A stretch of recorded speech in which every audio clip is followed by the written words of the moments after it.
Welcome to Penrose Learning, where we make understanding easy. Successfully filling Annexure H confirms your identity and address, a vital step for your Indian passport application. This document is particularly important for first-time applicants or those renewing with updated details. This video provides a clear, step-by-step guide to accurately complete each section in English. We'll make sure you understand every detail, helping you avoid common errors and ensuring a smooth application process. For Section A, start by accurately entering your full name, matching it precisely with your other official documents like your Aadhaar card. Next, carefully fill in your date of birth and place of birth, referring to your birth certificate for accuracy.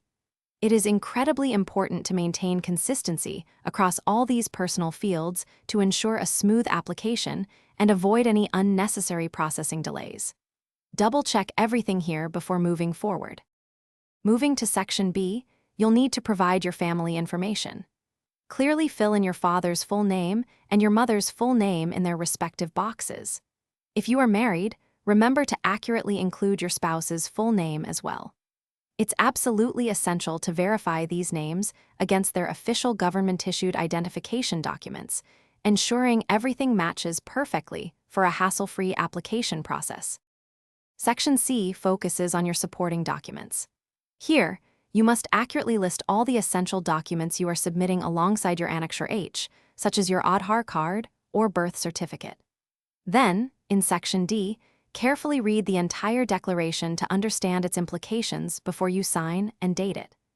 Your signature is a crucial affirmation, confirming that all the information you have provided is completely true and accurate. Before submission, take a final moment to carefully review every single field on your completed Annexure H. Check for any errors, omissions, or inconsistencies that might cause delays. Make sure you attach all the necessary supporting documents, ensuring they are properly attested if the guidelines require it.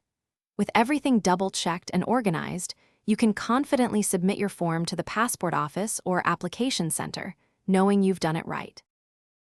Thanks for watching. If this was helpful, leave a like and consider subscribing. See you next time.